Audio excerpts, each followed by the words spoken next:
బైబిల్లో నమ్మక ద్రోహం చేసిన ఒక వ్యక్తి ఉన్నాడు. స్నేహితుడినే నమ్మక ద్రోహం చేసిన వ్యక్తి ఫిలిష్తీయుడు సంసోను. మనకు జ్ఞాపకం ఉన్నాడా?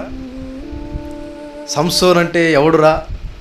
భలే భలే వీరుడు.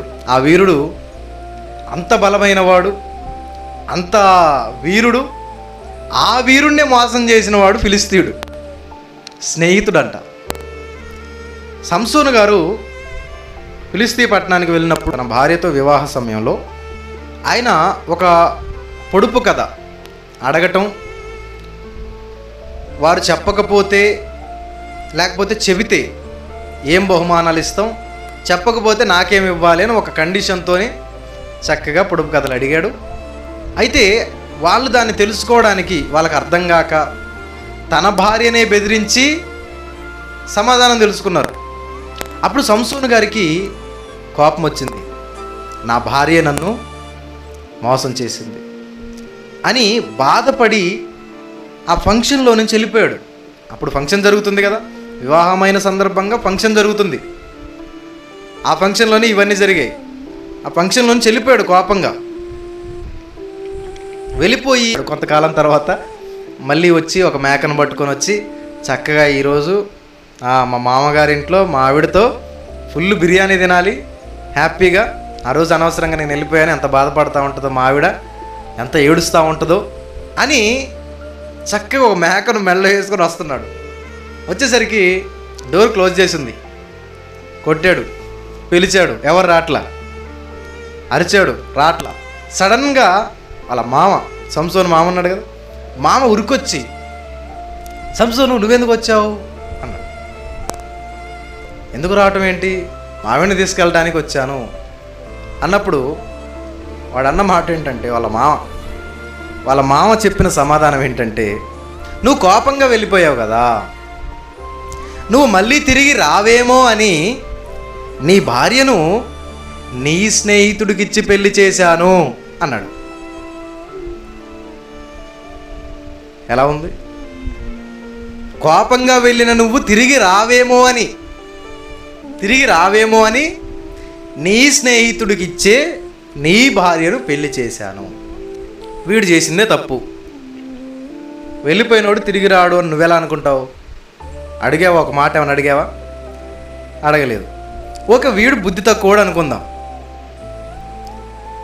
పెళ్లి చేసుకున్నవాడెవడు?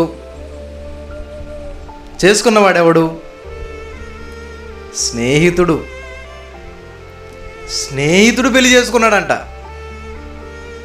న్యాయాధిపతుల గ్రంథం చూడండి, 14వ అధ్యాయము 20వ వచనం. అతడు కోపించి తన తండ్రి ఇంటికంటే సంసోను గారు కోప్పడి తన తండ్రి ఇంటికి వెళ్ళిపోయారు. వెళ్ళిపోయినప్పుడు అతని భార్య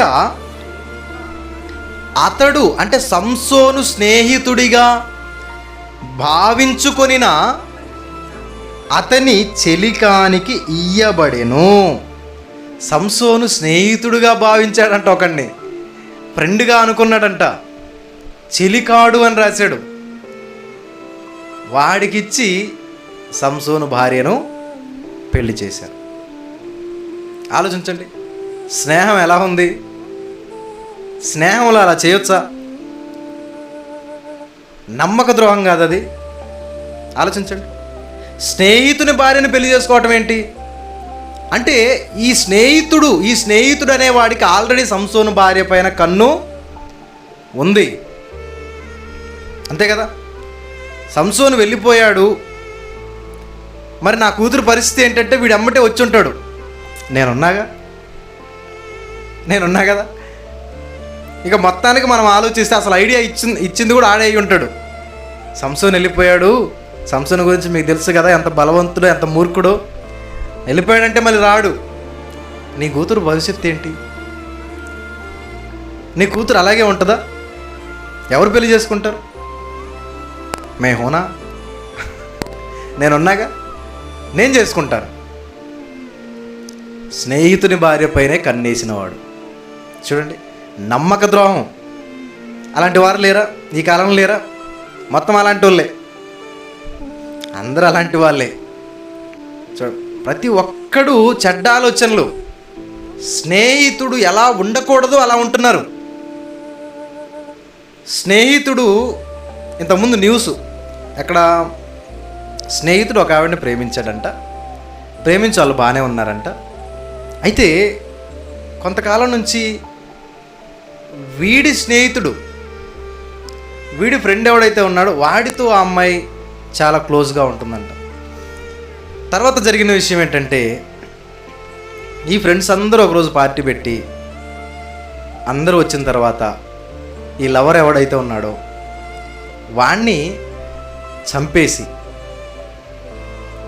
వాడి గుండెను తీసి, ఆ గుండెను ఫోటో తీసి ఆ ఫోటో అమ్మాయికి పెట్టారంట. ఇది న్యూసే కదా, జరిగిందే కదా. ఇప్పుడు ఆ గుండెను కోసింది ఎవడు? వాడి ఫ్రెండ్ కాదా? స్నేహితుడు కాదా? ఆ పరిస్థితి ఎందుకు వచ్చింది? ఆలోచించండి. అమ్మాయి గుండెను కోసి నాకు ఫోటో పెట్టమందంట. ఆ పెట్టిన తర్వాత వెరీ గుడ్ అని పెట్టిందంట. మళ్ళీ చూడండి, స్నేహితుడు ఆల్రెడీ ప్రేమించిన అమ్మాయి పైన వీడికి ఎందుకు వెళ్ళింది కన్ను? వీడికి కన్ను వెళ్ళటం వల్ల ఆ అమ్మాయి వీడిని ఉపయోగించుకొని వాడిని చంపించింది.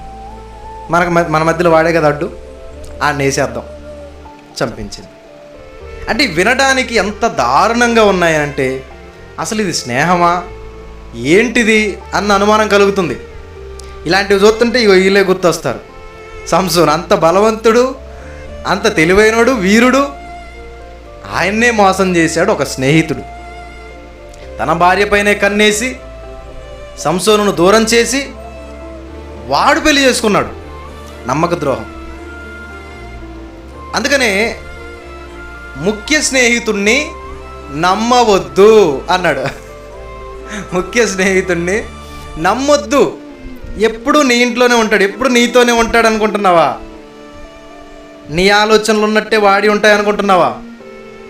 నువ్వు వాడినే చూస్తుంటావు, కానీ వాడెవరెవరిని చూస్తున్నాడో, వాడేమేమి చూస్తున్నాడు తెలియదు కదా. కాబట్టి నీ ముఖ్య స్నేహితుణ్ణి నమ్మవద్దు అన్నాడు.